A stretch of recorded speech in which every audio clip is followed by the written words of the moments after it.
muito mais mesmo. Se um colega, de maneira desavisada, já espetasse o seu dedo na mesma intensidade, você ia sentir a picada. Mas você não ia ficar tão incomodado com aquele negócio, você prestando atenção naquilo. Faz sentido o que o professor está falando? Então é mais ou menos isso. Por que muda o limiar? Muda o limiar porque um neurônio que detecta aquela sensação, passa a receber mais a ativação e, portanto, você ressalta. E na hora que você presta atenção para aquilo, adivinha o que acontece com as outras coisas que estão acontecendo ao seu redor? Você passa a prestar menos atenção com isso.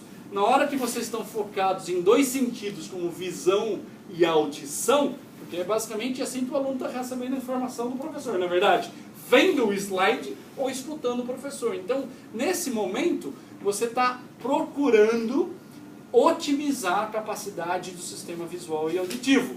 E provavelmente sua somestesia, ou olfação, ou gustação, estão de lado, estão sofrendo essa inibição para permitir que seu sistema nervoso tenha uma capacidade de perceber melhor uma determinada modalidade sensorial e ele inibe as outras para que você não fique prestando atenção em 1000 coisas ao mesmo tempo, senão isso atrapalha a sua capacidade de concentração. A concentração é focar em alguma coisa. Quando você foca em uma coisa, você estimula ela e inibe o resto. Então você veja, isso é um exemplo de integração sináptica, e por isso você passa, a sua sensação ela pode ser amplificada ou diminuída, dependendo daquela quantidade de informações que aquele neurônio recebe estimulatória. Pode receber do seu sistema sensorial, mas pode receber de outras áreas do seu sistema nervoso central.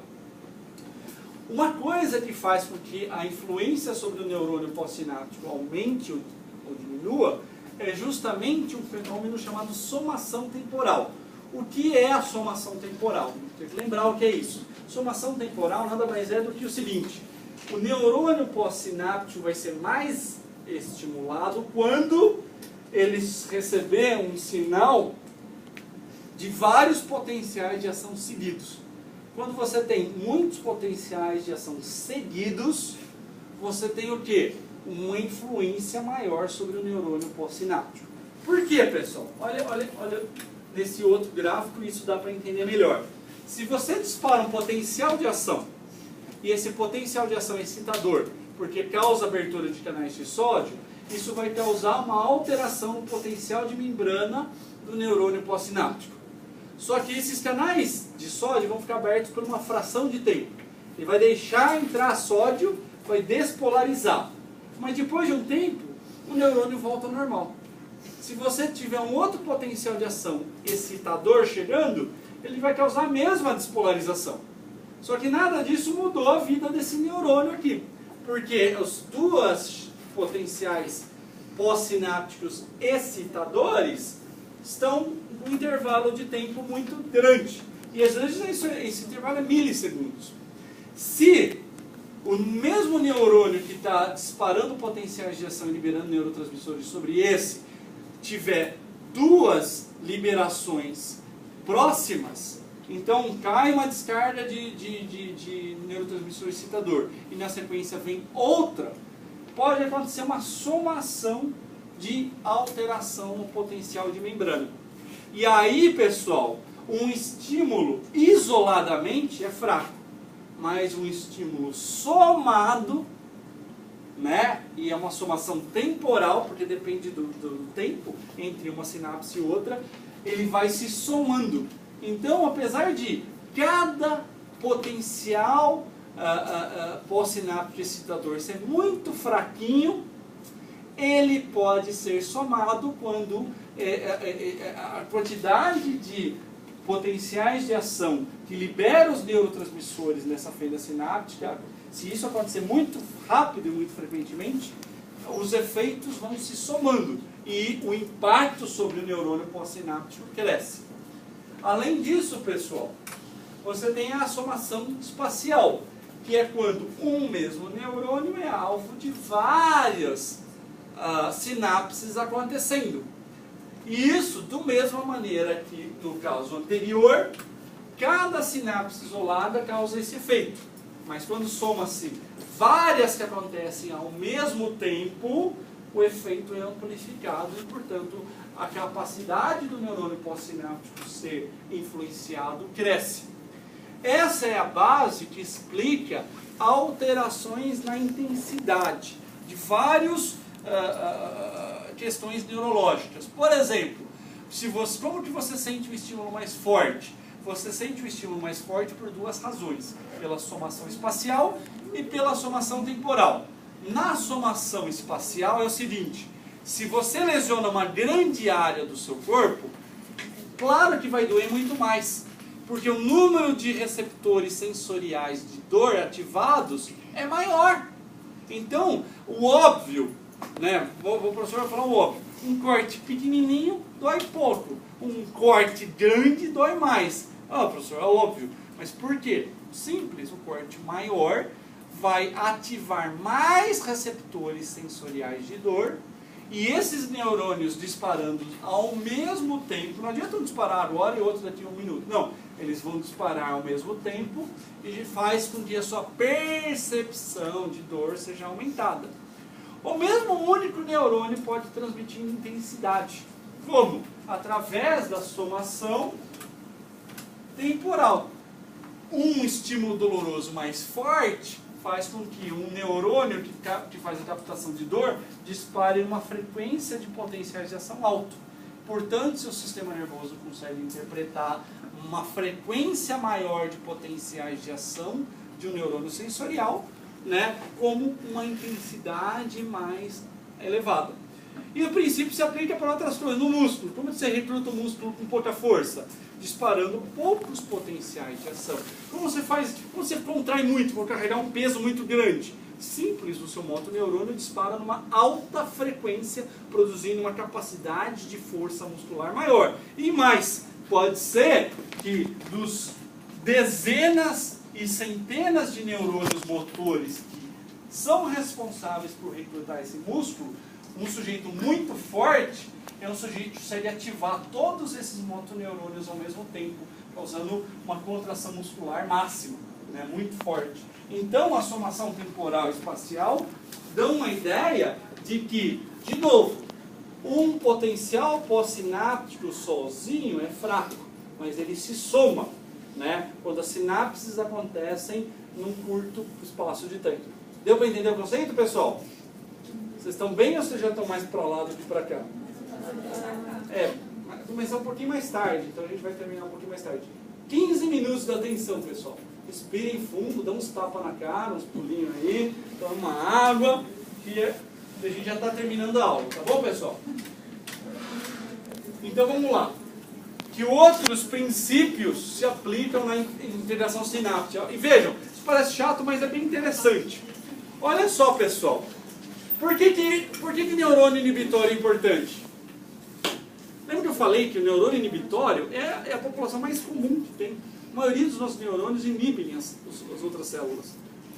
Como vocês precisam entender a importância do neurônio inibitório, pessoal? Né? Olha o exemplo aqui. Como que o neurônio inibitório regula, por exemplo, a coordenação dos músculos que você utiliza. Vejam só, você tem, pessoal, um neurônio motor que ativa um músculo extensor. Por exemplo, o tríceps é um extensor. E você tem um neurônio motor que recruta um músculo flexor, o bíceps braquial, certo? E olha que coisa interessante. Esses neurônios que controlam os músculos, evidentemente são controlados por neurônios superiores, neurônios que conduzem a sua vontade de contrair determinada musculatura. E olha que coisa interessante. Esse neurônio de ordem superior, que dá a ordem da execução do movimento, ele ativa, através de uma transmissão excitadora, o neurônio motor, e o neurônio motor, através de uma sinapse excitadora, acetilcolina, ativa o músculo extensor. Portanto, você faria esse movimento, ó, extensão de braço. Mas por que o bíceps? Será que o bíceps ajuda? Ele ajuda a fazer músculos de extensão. E ele ajuda muito não atrapalhando no movimento. Então esse mesmo neurônio que ativou o motoneurônio extensor, ele ativa um interneurônio inibitório, e esse neurônio inibitório, ele libera um neurotransmissor que vai inibir o motoneurônio flexor. Por exemplo, libera GABA.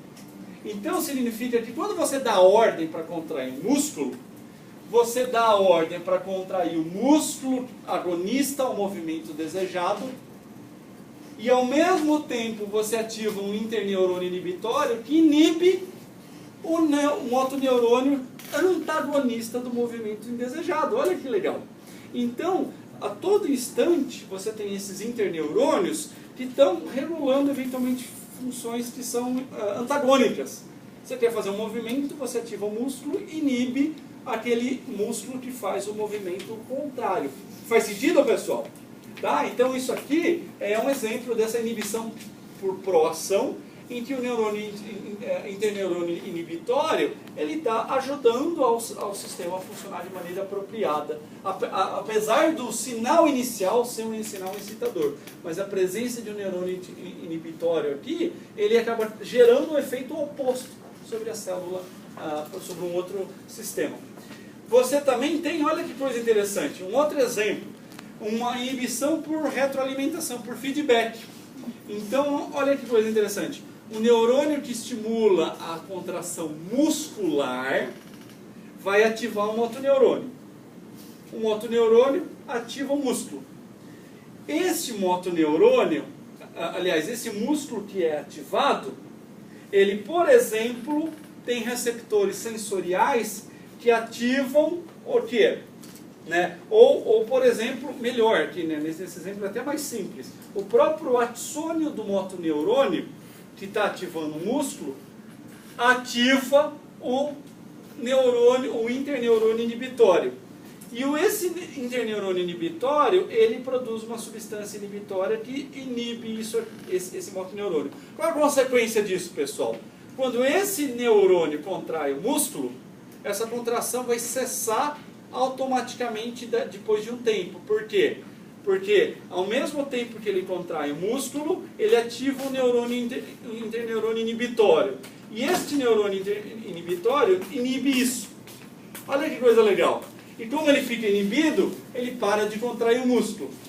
Se ele para de contrair o músculo, porque ele para de ter essa transmissão excitadora, ele vai continuar ativando o interneurônio inibitório, pessoal? Não, né? Se ele para de ativar o interneurônio inibitório, o interneurônio para de inibir. E se esse estímulo continua, o sistema volta a funcionar. Esse motoneurônio volta a disparar potenciais de ação que vai ativar esse. E ao mesmo tempo ativa o neurônio inibitório. E aqui você gera um ciclo, por exemplo, que é o princípio dos músculos que tem contração rítmica. Como funciona a contração do diafragma? Que ele contrai e relaxa. Contrai e relaxa. Você pode estar bêbado que nem um gambá. O diafragma está trabalhando ali. Você pode estar em coma, ele está trabalhando ali. Você pode estar dormindo. O que gera essa ritmicidade? Um circuito exatamente igual esse. Durante um momento, um motoneurônio ativa o diafragma e o diafragma contrai e você inspira. Só que depois, ao mesmo tempo, né, ou com um intervalo de tempo, né, você ativa um circuito inibitório. E esse circuito inibitório vai inibir a contração do diafragma durante um período de tempo. Ao fazer isso, isso permite que você expire. E depois esse sistema se auto-elimina. Por quê? Porque como esse interneurônio inibitório deixa de ser estimulado, porque o motoneurônio está inibido, quando esse sistema volta, e assim vai, e o seu diafragma contrai e fica nesse ciclo. Então, interneurônios inibitórios contribuem para a geração de ritmos, que envolvem muitos efeitos no seu corpo. Tá? Então, a todo momento você tem ciclos de atividade e inibição. Atividade e inibição. Esses ciclos podem ser curtos, milissegundos, esses ciclos podem demorar segundos e vão, por exemplo, controlar seu diafragma. Esses ciclos podem ser de minutos a